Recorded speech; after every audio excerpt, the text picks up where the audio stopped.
Imagine करें कि आप पूरे 72 दिनों तक प्लेन क्रैश में एक ऐसी जगह में फंस जाएं, जहां चारों तरफ बर्फ ही बर्फ हो, न कोई इंसान, न कोई मदद और न खाने पीने को कुछ हो। बस चारों तरफ आपको अपनी मौत का साया नजर आए, लेकिन तभी आपके साथ कुछ ऐसा हो जाए जिसकी आपने बिल्कुल उम्मीद नहीं की हो। कहानी की शुरुआत होती है 13 अक्टूबर 1972 में, जब एक रग्बी टीम अपना फाइनल मैच खेलने अमेरिका से चिले जा रही थी। ये एक नॉर्मल फ्लाइट थी और जहाज के अंदर बैठे सभी प्लेयर्स बहुत खुश थे, क्योंकि उनमें से कई लोग पहली बार प्लेन में ट्रैवल कर रहे थे और ये सभी पहली बार अपनी कंट्री से बाहर किसी दूसरी कंट्री जा रहे थे। कुछ प्लेयर्स के साथ उनके फैमिली मेंबर्स भी थे, जो अपने बच्चों को गेम में सपोर्ट करने के लिए उनके साथ जा रहे थे। प्लेन के टेक ऑफ करने के बाद जब वह एंडीज माउंटेन से होकर चिले की तरफ बढ़ने लगा, उस वक्त तक सब कुछ नॉर्मल चल रहा था। अंदर बैठे सभी प्लेयर्स बहुत खुश थे और विंडो सीट से बर्फीले पहाड़ों का नजारा देख रहे थे, लेकिन उन्हें पता नहीं था कि कुछ मिनट बाद उनके साथ कुछ ऐसा होने वाला है जिसके बारे में सोचने से भी डर लगता है। कुछ देर बाद अचानक मौसम खराब हो जाता है। एक बहुत ही तेज बर्फ का तूफान आ जाता है,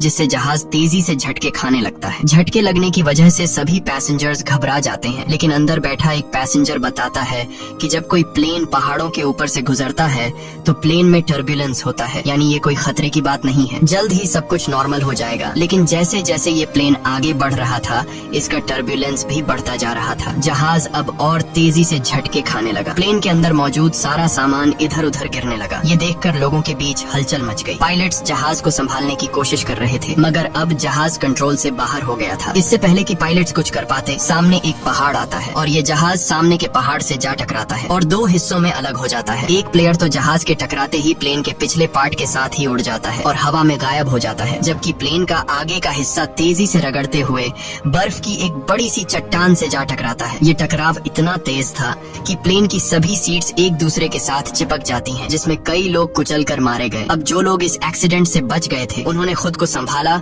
और कैबिन में मौजूद बाकी लोगों की मदद करने लगे। कुछ प्लेयर्स जल्दी से पायलट्स के पास पहुंचे और उन्हें बाहर निकालने की कोशिश की, लेकिन इस दौरान ये दोनों पायलट्स भी मारे गए थे। ये एक बहुत ही दर्दनाक माहौल था। हर तरफ खून ही खून फैला हुआ था। चारों तरफ लाशें बिखरी हुई थीं। इस प्लेन में टोटल 45 लोग ट्रैवल कर रहे थे, मगर इस क्रैश के बाद 18 लोगों की जान चली गई और सिर्फ 27 लोग जिंदा बचे। अब चूंकि इस जहाज ने शाम को टेक ऑफ किया था, इसलिए थोड़ी देर में ही रात हो गई। बाहर का टेम्परेचर तेजी से गिरने लगा। ठंड इतनी ज्यादा हो चुकी थी कि वो लोग बर्दाश्त नहीं कर पा रहे थे। अब ठंड से बचने के लिए ये लोग वहाँ पर मौजूद सामान और डेड बॉडीज का इस्तेमाल करके प्लेन के सभी होल्स को बंद कर देते हैं, ताकि बाहर की ठंडी हवा अंदर न आ सके।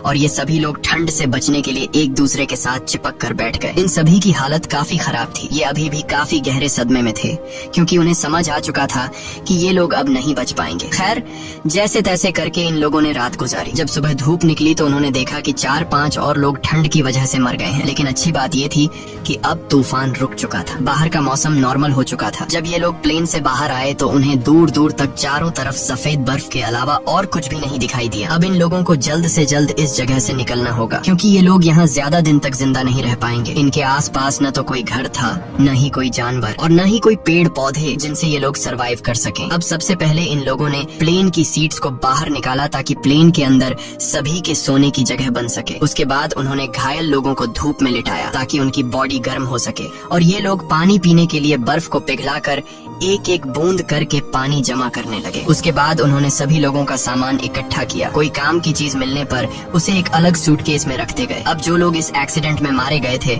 उनकी बॉडीज को कुछ लोग प्लेन से दूर लाते हैं और उन्हें बर्फ से ढक देते हैं, ताकि उन्हें सड़ने से बचाया जा सके। और जब यहाँ मदद पहुँचे तो ये लोग उन डेड बॉडीज को अपने साथ ले जा सके। जब चीजें थोड़ी सुलझ गयी तो इन लोगों ने सुकून की सांस ली। इन सभी को बहुत ज्यादा भूख लगी हुई थी। अब बचे हुए खाने में से एक एक टुकड़ा सब में बांटा गया। वैसे तो खाने का ये एक टुकड़ा बहुत ही कम था, पर जिंदा रहने के लिए इतना काफी था।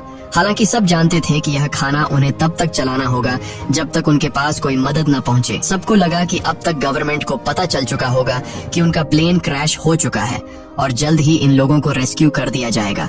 इसीलिए वे सब एक साथ बैठकर मदद का इंतजार करने लगे। असल में जिस जगह उनका प्लेन क्रैश हुआ था, वह दरअसल एक वैली थी, जिसके चारों तरफ ऊंचे पहाड़ थे, जिस वजह से यहाँ से निकलना इतना आसान नहीं था। अभी ये बातें चल ही रही होती हैं कि तभी ऊपर से प्लेन गुजरता है। प्लेन को देखकर ये सभी जोर जोर से चिल्लाकर अपनी मौजूदगी जाहिर करते हैं, लेकिन इसका कोई फायदा नहीं होता, क्योंकि वो प्लेन काफी ऊंचाई पर था।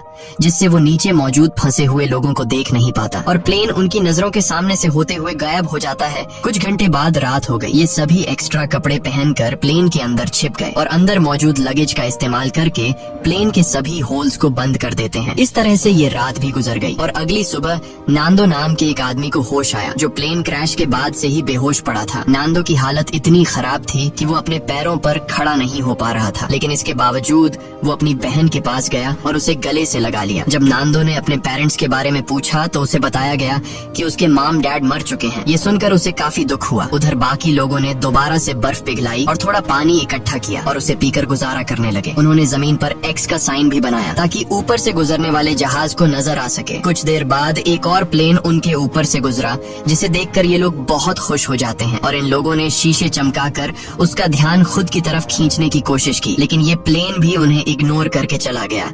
ये लोग खुश थे क्योंकि उन्हें लग रहा था कि शायद उस प्लेन ने हमें देख लिया है और अब बहुत जल्द उनके पास मदद पहुंच जाएगी। लेकिन इस तरह से एक रात और गुजर गई पर कोई उन्हें बचाने नहीं आया। अब उन्हें समझ आ जाता है कि यहाँ हमें कोई भी बचाने नहीं आएगा, इसलिए ये लोग सोचते हैं कि हम सब इस बंद इलाके में अपनी जान कैसे बचा सकते हैं। तभी उन्हें ख्याल आया कि प्लेन के पिछले हिस्से में कुछ बैटरीज पड़ी थीं और अगर हम इन बैटरीज को यहाँ ले आए तो बैटरी की मदद से हम प्लेन के रेडियो को चला सकते हैं और बाहर की दुनिया से कांटेक्ट कर पाएंगे। अब सभी को ये आइडिया पसंद तो आया, लेकिन इस काम को अंजाम देना इतना आसान नहीं था जैसा वो सोच रहे थे, क्योंकि जहाज का पिछला हिस्सा जो क्रैश के दौरान टूटकर अलग हो गया था, पता नहीं वो हिस्सा अब कहाँ होगा। खैर, उन्होंने प्लेन के पिछले हिस्से को ढूंढने का फैसला किया। इसके बाद उन्होंने लेदर और कांच का इस्तेमाल करके कुछ गॉगल्स बनाए ताकि ये गॉगल्स तेज बर्फीले तूफान में उनकी आंखों का प्रोटेक्शन कर सके। और ग्रुप के 4 लोग उन बैटरीज को लाने चले गए, लेकिन थोड़ी दूर जाने के बाद जब उन्होंने पीछे मुड़कर देखा तो उन्हें उनका जहाज कहीं भी दिखाई नहीं दिया और अब उन्हें एहसास हुआ कि इतने सारे बर्फ के बीच किसी को भी उनका प्लेन नहीं दिखेगा और शायद इसीलिए अभी तक कोई उन्हें बचाने नहीं आया। अब ये लोग आगे बढ़ने की कोशिश करते हैं कि तभी वहाँ मौजूद बर्फ खिसकने लगी। ये देखकर ये लोग डर जाते हैं और वापस अपने जहाज की तरफ आ जाते हैं। इस तरह से इन लोगों को यहाँ फंसे हुए 6 दिन गुजर जाते हैं और 1 हफ्ते बाद प्लेन में मौजूद सारा खाना खत्म हो गया। अब ये इलाका बर्फ से ढका हुआ था और आसपास न तो कोई जानवर था और न ही कोई पेड़ पौधे। इसीलिए अब उन्हें अपना पेट भरने के लिए कुछ न कुछ तो करना होगा। खाने के लिए कुछ भी न मिलने पर वो लोग पत्थरों पर जमी हुई मौस खाने लगे, जिसका टेस्ट बहुत ही गंदा था, पर मजबूरी में उन्हें खाना पड़ा। यहाँ नांदो ने कहा कि अगर उसे मरे हुए लोगों की बॉडीज भी खानी पड़े तो वो खुद को जिंदा रखने के लिए ये भी करेगा। ये सुनकर सभी लोग सोच में पड़ गए। जल्द ही इन सभी के बीच बहस होने लगी कि उन्हें मरे हुए लोगों को खा लेना चाहिए या फिर भूख से मर जाना चाहिए। कुछ लोगों का कहना था कि ऐसा करना ठीक नहीं, ऐसा करने पर हमें ऊपर वाला माफ नहीं करेगा। जिसके बाद उन्होंने अपने पेट पर पत्थर रखकर गुजारा किया। ऐसे ही वक्त गुजरता गया और वक्त के साथ साथ उनकी भूख भी बढ़ती गई। हाल ये था कि ये सभी अपने जूतों की लेस और सिगरेट तक खाने पर मजबूर हो गए, लेकिन कई दिनों से भूखे रहने के बाद उन चीजों से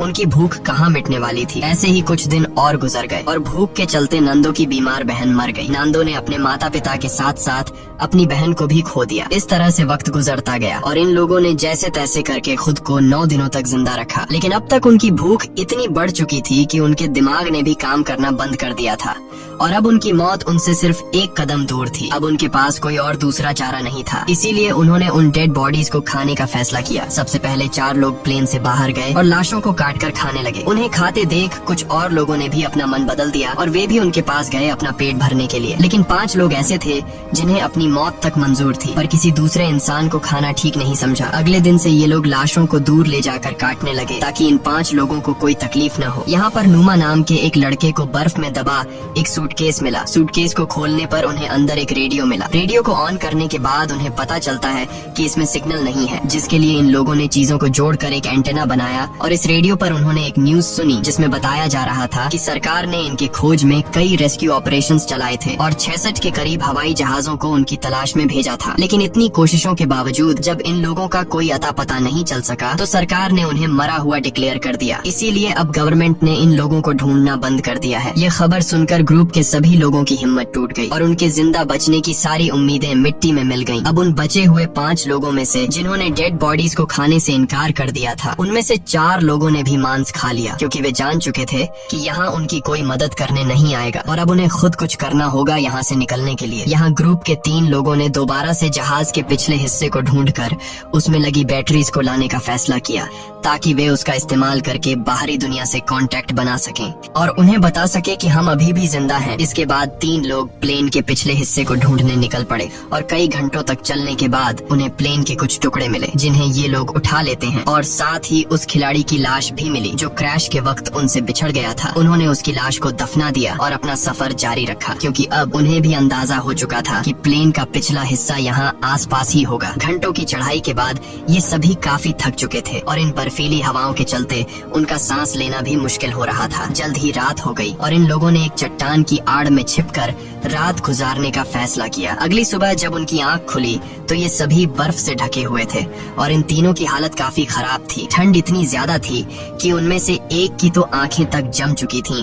और बाकी दोनों अपने पैरों पर खड़े होने लायक भी नहीं थे। अब उनमें आगे बढ़ने की ताकत तो बिल्कुल नहीं थी, इसीलिए ये सभी प्लेन के बाहर की लोहे की शील्ड पर बैठकर पहाड़ से नीचे उतर आए। इन लोगों को खाली हाथ देखकर पूरे ग्रुप में उदासी छा गई और उस आखिरी बचे आदमी ने भी इंसानी मांस खा लिया और अपनी किस्मत को कोसता हुआ सो गया। ऐसे ही दिन गुजरते गए और इन लोगों ने जैसे तैसे करके खुद को 17 दिनों तक जिंदा रखा। लेकिन यहाँ बुरी बात ये थी कि पिछले 5 दिनों से बाहर का मौसम काफी खराब था। तूफान से बचने के लिए सभी प्लेन के अंदर बैठे होते हैं कि तभी एक बड़ा तूफान आता है और प्लेन को अंदर बर्फ से भर देता है। अंदर मौजूद कई लोग बर्फ के नीचे दब जाते हैं। अब जो लोग ऊपर रह गए थे वो इस हादसे से काफी घबरा गए, लेकिन फिर उन्होंने हिम्मत दिखाते हुए बर्फ को खोदकर अंदर दबे लोगों को बाहर निकाला। अब सभी लोग तो समय रहते बाहर आ गए, लेकिन एक लड़की बर्फ में काफी नीचे तक दब गई थी जिसकी बर्फ में दम घुटने से मौत हो गई। ये लोग बहुत ज्यादा घबराए हुए थे और ये लोग इस हादसे से ठीक से संभल नहीं पाए थे कि तभी उन्हें बाहर से अजीब सी आवाजें सुनाई देने लगी। जब ये लोग बाहर की तरफ देखते हैं तो उन्हें पता चलता है कि एक और तेज तूफान उनकी तरफ आ रहा है जो पहले से भी ज्यादा तेज है। एक और तूफान आता है और ये सभी दोबारा से बर्फ में दब जाते हैं। ये तूफान इतना तेज था कि पूरा का पूरा जहाज बर्फ से भर गया। कुछ लोगों की तो मौके पर ही मौत हो गई। अंदर फंसे लोगों के पास अब निकलने का कोई रास्ता नहीं था, जिसमें से एक साथी ने फटाफट जहाज की छत में एक छेद बनाया ताकि उन्हें ऑक्सीजन मिल सके